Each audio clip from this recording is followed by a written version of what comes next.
Vote करेगी कांग्रेस को?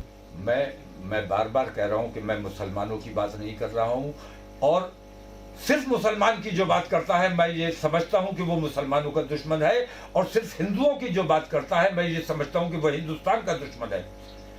मैं हिंदू और मुसलमान की बात कर रहा हूं। हिंदू मुसलमान को मिलकर इस वक्त कांग्रेस का साथ देना चाहिए अगर देश में तरक्की खुशहाली चाहिए, और अगर देश को बिकवाना है तो नरेंद्र मोदी से अच्छा कोई दूसरा प्रधानमंत्री नहीं हो सकता।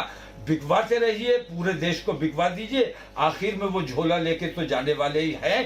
पूरे देश को बेच बेच के अपने झोले में बंद कर लेंगे। अगर देश से प्यार है तो कांग्रेस, हमारे पास वाहिद रास्ता बचा है। कांग्रेस का साथ तमाम लोगों को, हिंदू मुसलमान को मिलके खड़ा होना चाहिए। लेकिन भाजपा तो आरोप लगा रही है, आपने पहले अखिलेश यादव से डीलिंग करने की कोशिश करी, नहीं हो पाई, तो फिर प्रियंका गांधी साहब मिला लिया। मैं ये बात बिल्कुल सच्ची है। मैंने अखिलेश यादव से डीलिंग करने की नहीं, सभी पार्टियों से डीलिंग करने की कोशिश की, और मेरी डीलिंग इतनी थी कि मेरे चुनाव लड़ने से भारतीय जनता पार्टी को फायदा पहुंचने का अंदेशा है, मैं चुनाव नहीं लड़ूंगा।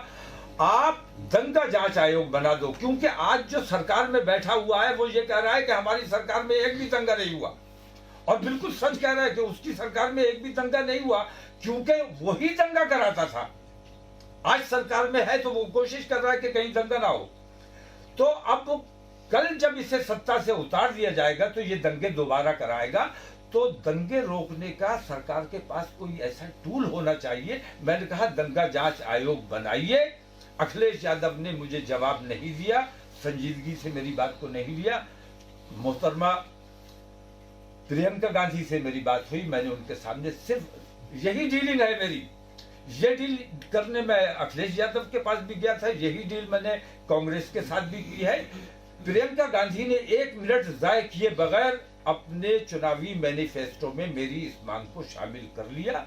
इस वजह से मैंने प्रियंका गांधी को देखा, करीब से समझने की कोशिश की, उनकी मानसिकता को समझने की कोशिश की, उनके विचारों को समझने की कोशिश की, और मैं इस नतीजे पर पहुंचा कि नए जोश और नए क्लेवर के साथ आए हैं। इनका साथ दिया जाना ये वक्त की जरूरत है, ये मुसलमानों की जरूरत नहीं है, बल्कि ये हिंदुस्तान की जरूरत है। कितनी सीटें जीत पाएगी कांग्रेस, क्या लगता है इसका उत्तर प्रदेश में? हम हत्तल इम्कान, हमारी कोशिश यह है कि उत्तर प्रदेश में कांग्रेस की सरकार बने। मानते हैं तो आप तरीका देख रहे थे, तौकीर रजा अपनी बात रख रहे थे, लेकिन बात रखने का जो तरीका होता है वो तरीका कहीं से नजर नहीं आया। दंगों को लेकर बात कही, और साथ ही ये भी आरोप लगा दिया कि जो अभी सत्ता में है वही दंगा करवाता था, और अब वो सत्ता में नहीं है, तो अब वो सत्ता में है तो कोशिश यही की जा रही है कि दंगा ना हो सके। और यही उन्होंने कहा कि जो डील थी, उन्होंने अपनी डील अखिलेश यादव से भी यही रखी थी। अखिलेश यादव ने उनकी बात को नहीं सुना, फिर वो प्रियंका गांधी से मिले, उनके सामने अपनी डील रखी, और जैसा तौकीर रजा कह रहे हैं कि प्रियंका गांधी ने उनकी बात को सुना और तुरंत मैनिफेस्टो में उसको शामिल किया, और फिर हिंदुस्तान गुजर रहा है इस वक्त।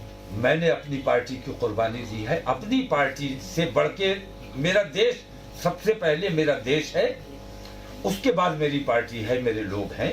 तो मुझे देश को बचाने के लिए, देश में अच्छी सरकार बनाने के लिए मैंने अपनी पार्टी की कुर्बानी दी है। मैं चुनाव नहीं लड़ रहा हूं। मैं ओवैसी साहब से भी अपील करता हूं कि इस बार जो चुनिंदा सीटें हैं, 100 लड़ेंगे, 150 लड़ेंगे, 200 लड़ेंगे, ये ठीक नहीं है। इससे फिरका परस्त ताकतों को तक़वियत मिलेगी।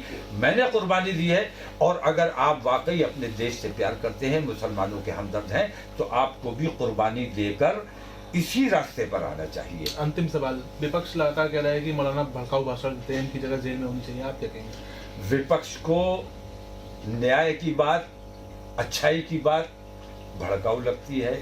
मैं विपक्ष को वो भड़काऊ नहीं लगता है, सरकार को वो भड़काऊ नहीं लगता है जब तलवार बांटकर कहा जाता है कि 20 लाख मुसलमानों का कत्ल कर दो, जब त्रिशूल बांटकर कहा जाता है कि मुसलमान को कत्ल कर दो। विपक्ष को वो नहीं लगता है। जब हम कहते हैं कि हम अपने मुल्क के लिए जान देने को तैयार है, विपक्ष को ये भड़काऊ लगता है।